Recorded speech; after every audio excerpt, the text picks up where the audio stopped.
Divine Grace Igniter. ಪ್ರಭು ಕ್ರಿಸ್ತರಲ್ಲಿ ನನ್ನ ಒಲವಿನ ಸಹೋದರ ಸಹೋದರಿಯರೇ, ಇಂದು ನಾವು ಸಾಧಾರಣ ಕಾಲದ 20ನೆಯ ಭಾನುವಾರದಲ್ಲಿದ್ದೇವೆ. ಆತ್ಮೀಯರೇ, ಒಂದು ಚಿಕ್ಕ ಹಳ್ಳಿ. ಆ ಹಳ್ಳಿಯ ಮಧ್ಯದಲ್ಲಿ ಒಂದು ನದಿ ಹರಿಯುತ್ತಿತ್ತು.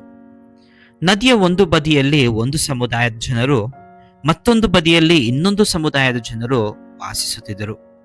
ವರ್ಷಗಳಿಂದ ಅವರ ನಡುವೆ ಒಂದು ರೀತಿಯ ಅಂತರವಿತ್ತು. ಅವರು ಒಬ್ಬರನ್ನೊಬ್ಬರು ಬೇರೆ ಬೇರೆ ಜನರೆಂದು ನೋಡುತ್ತಿದ್ದರು. ಒಂದು ದಿನ ಅವರು ವೃದ್ಧನಿಗೆ ತೀವ್ರ ಅನಾರೋಗ್ಯವಾಯಿತು. ಅವರನ್ನು ಗುಣಪಡಿಸಬಲ್ಲ ವೈದ್ಯರು ನದಿಯ ಇನ್ನೊಂದು ಬದಿಯಲ್ಲಿ ಮಾತ್ರ ಇದ್ದರು. ಆದರೆ ಮಳೆಯಿಂದಾಗಿ ನದಿಯ ಮೇಲಿದ್ದ ಸೇತುವೆ ಹಾನಿಯಾಗಿತ್ತು. ಜನರು ಆತಂಕಗೊಂಡರು. ಆಗ ಯಾರೋ ಕೇಳಿದರು, ಆ ವೈದ್ಯರು ನಮ್ಮ ಸಮುದಾಯದವರಲ್ಲ, ಅವರು ನಮ್ಮ ವೃದ್ಧರಿಗೆ ಸಹಾಯ ಮಾಡುತ್ತಾರೆಯೇ? ವೈದ್ಯರು ಇದನ್ನು ಕೇಳಿ ಹೇಳಿದರು, ಒಬ್ಬ ವ್ಯಕ್ತಿ ನೋವಿನಲ್ಲಿ ಇದ್ದಾಗ ಅವನು ಯಾವ ಜಾತಿಯವನು, ಯಾವ ಧರ್ಮದವನು, ಯಾವ ಸಮುದಾಯದವನು ಎಂದು ನಾನು ಮೊದಲು ಕೇಳುವುದಿಲ್ಲ. ನನಗೆ ಕಾಣುವುದು ಸಹಾಯದ ಅಗತ್ಯ ಇರುವ ಒಬ್ಬ ಮನುಷ್ಯ. ವೈದ್ಯರು ನದಿಯನ್ನು ದಾಟಿ ಬಂದು ಆ ವೃದ್ಧರಿಗೆ ಚಿಕಿತ್ಸೆ ನೀಡಿ ಅವರ ಜೀವವನ್ನು ಉಳಿಸಿದರು. ನಂತರ ಒಬ್ಬರು ವೈದ್ಯರನ್ನ ಕೇಳಿದರು, ಅವರು ನಿಮ್ಮವರಲ್ಲದಿದ್ದರೂ ನೀವು ಏಕೆ ಸಹಾಯ ಮಾಡಿದ್ದೀರಿ?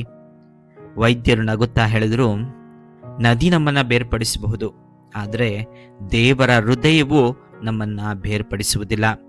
ದೇವರ ಮುಂದೆ ಯಾರೂ ಪರರಲ್ಲ. ಹೌದು ನನ್ನ ಆತ್ಮೀಯ ಸಹೋದರ ಸಹೋದರಿಯರೇ, ಇಂದಿನ ವಾಚನಗಳು ಸಹ ಇದೇ ಸಂದೇಶವನ್ನು ನಮಗೆ ನೀಡುತ್ತದೆ. ಇಂದಿನ ಮೊದಲನೇ ವಾಚನವನ್ನು ಯೆಶಾಯನ ಗ್ರಂಥದಿಂದ ಆರಿಸಲಾಗಿದೆ. ಬ್ಯಾಬಿಲೋನಿನ ಸೆರೆಯಿಂದ ಹಿಂದಿರುಗಿ ಜೆರುಸಲೇಮಿಗೆ ಬಂದ ಯಹೂದ್ಯರನ್ನು ಉದ್ದೇಶಿಸಿ ಇಂದಿನ ವಾಚನವನ್ನು ಬರೆಯಲಾಗಿದೆ.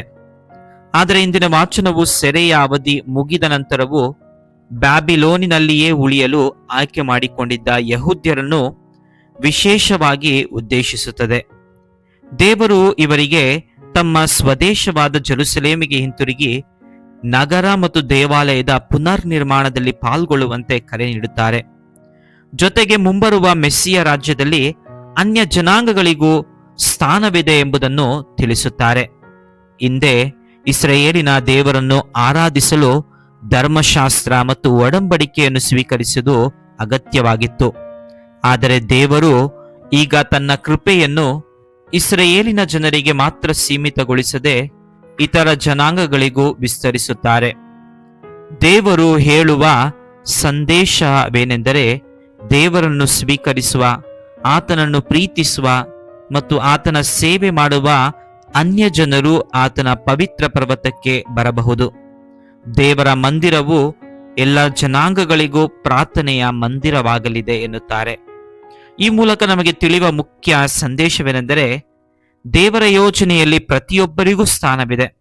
ದೇವರ ಕೃಪೆ ಒಂದು ಜನಾಂಗಕ್ಕೆ ಮಾತ್ರ ಸೀಮಿತವಾಗಿಲ್ಲ. ಇತರ ಜನಾಂಗದವರು ದೇವರನ್ನು ಸ್ವೀಕರಿಸಿ ಆತನ ರಾಜ್ಯದಲ್ಲಿ ಪಾಲುಗಾರರಾಗಬಹುದು. ದೇವರನ್ನು ಹುಡುಕುವ ಪ್ರತಿಯೊಬ್ಬರಿಗೂ ದೇವರ ಯೋಚನೆಯಲ್ಲಿ ಒಂದು ಪಾತ್ರವಿದೆ. ಹೌದು ಆದ್ಮೇಲೆ ಇಂದಿನ ಶುಭ ಸಂದೇಶದಲ್ಲಿಯೂ ನಾವು ಇದನ್ನೇ ಕಾಣಬಹುದು. ಶುಭ ಸಂದೇಶದಲ್ಲಿ ಯೇಸುವಿನ ಬಳಿಗೆ ಬಂದ ಮಹಿಳೆ ಕಾನಾನ್ಯಳಾಗಿದ್ದಳು. ಅವಳು ಯಹೂದ್ಯಳಲ್ಲ, ಬೇರೆ ಜನಾಂಗಕ್ಕೆ ಸೇರಿದವಳು. ಆದರೂ ತನ್ನ ಮಗಳಿಗಾಗಿ ವಿಶ್ವಾಸದಿಂದ ಯೇಸುವಿನ ಬಳಿಗೆ ಬಂದಳು. ಯೇಸು ಆಕೆಯನ್ನು ಆಕೆಯ ಧರ್ಮ, ಜನಾಂಗ ಅಥವಾ ಸಾಮಾಜಿಕ ಹಿನ್ನೆಲೆಯಿಂದ ನೋಡಲಿಲ್ಲ, ಅವಳಲ್ಲಿದ್ದ ವಿಶ್ವಾಸವನ್ನ ನೋಡಿದರು. ಕಾನಾನಿನ ಮಹಿಳೆ ನಮಗೆ ಆಳವಾದ ನಂಬಿಕೆಯ ಮಾದರಿಯಾಗಿದ್ದಾಳೆ. ತನ್ನ ಮಗಳಿಗಾಗಿ ಯೇಸುವಿನ ಬಳಿಗೆ ಬಂದು ಅವಳು ಯೇಸು ಮೌನವಾಗಿದ್ದರು, ನಿರಾಕರಿಸಿದರು, ಕಠಿಣವಾಗಿ ಉತ್ತರಿಸಿದರೂ ತನ್ನ ಮನವಿಯನ್ನು ಬಿಡಲಿಲ್ಲ. ಕೊನೆಗೆ ತನ್ನ ವಿನಯ ಮತ್ತು ಅಚಲ ನಂಬಿಕೆಯಿಂದ ಯೇಸುವಿನ ಹೃದಯವನ್ನ ಸ್ಪರ್ಶಿಸಿದಳು. ಬೈಬಲ್ನ ವಿದ್ವಾಂಸ ವಿಲಿಯಂ ಬಾರ್ಕ್ಲೆ ಅವರ ವಿವರಣೆಯಂತೆ ಈ ಮಹಿಳೆಯಲ್ಲಿ 4 ಮಹತ್ವದ ಗುಣಗಳಿದ್ದವು. ಮೊಟ್ಟಮೊದಲನೇದಾಗಿ ಪ್ರೀತಿ. ತನ್ನ ಮಗಳ ನೋವನ್ನು ತನ್ನದೇ ನೋವನ್ನಾಗಿ ಕಂಡು ಆ ಪ್ರೀತಿಯೇ ಅವಳನ್ನು ಯೇಸುವಿನ ಬಳಿಗೆ ಕರೆದೊಯ್ದಿತು. ಎರಡನೆಯದಾಗಿ ವಿಶ್ವಾಸ. ಯೇಸುವನ್ನು ಮೊದಲು ಅದ್ಭುತ ಕಾರ್ಯ ಮಾಡುವವರಾಗಿ ನೋಡಿದರೂ ಕ್ರಮೇಣ ಅವರನ್ನು ಪ್ರಭು ಎಂದು ಒಪ್ಪಿಕೊಂಡಳು. ಮೂರನೆಯದಾಗಿ ಅಚಲವಾದ ಹಠ ಮತ್ತು ಪ್ರಾರ್ಥನೆ. ನಿರಾಕರಣೆ, ಮೌನ ಯಾವುದೂ ಅವಳನ್ನು ನಿರಾಶೆಗೊಳಿಸಲಿಲ್ಲ. ಯೇಸು ಅವಳಿಗೆ ಏಕೈಕ ಆಶೆಯಾಗಿದ್ದನು. ಭರವಸೆಯ ಸಂತೋಷ. ಕಷ್ಟದ ನಡುವೆಯೂ ಅವಳ ವಿಶ್ವಾಸದಲ್ಲಿ ನಿರೀಕ್ಷೆಯ ಬೆಳಕು ಮತ್ತು ಮನಸ್ಸಿನಲ್ಲಿ ಧೈರ್ಯವಿತ್ತು. ಆದ್ದರಿಂದ ಆದ್ಮೇಲೆ ಈ ಕಾನಾನಿನ ಮಹಿಳೆ ನಮಗೂ ಪ್ರೇರಣೆಯಾಗಲಿ. ಜೀವನದಲ್ಲಿ ಎಷ್ಟೇ ಕಷ್ಟಗಳು, ನಿರಾಕರಣೆಗಳು ಮತ್ತು ಸಂಘರ್ಷಗಳು ಬಂದರೂ ಪ್ರೀತಿ, ನಂಬಿಕೆ, ಅಚಲವಾದ ಪ್ರಾರ್ಥನೆ ಮತ್ತು ಭರವಸೆಯೊಂದಿಗೆ ಪ್ರಭು ಯೇಸುವಿನೊಂದಿಗೆ ಮುಂದೆ ಸಾಗೋಣ. ದೇವರು ಯಾವ ರೀತಿ ಜಾತಿ, ಮತ, ಧರ್ಮವೆಂದು ಭೇದ ಮಾಡದೆ ಪ್ರೀತಿ ತೋರಿಸಿದರೋ ಅದೇ ದಾರಿಯಲ್ಲಿ ನಾವು ನಡೆಯೋಣ. ಆದ್ದರಿಂದ ಆದ್ಮೇಲೆ ಇಂದು ನಾವು ನಮ್ಮನ್ನೇ ಕೆಲವು ಪ್ರಶ್ನೆಗಳನ್ನ ಕೇಳಬೇಕು.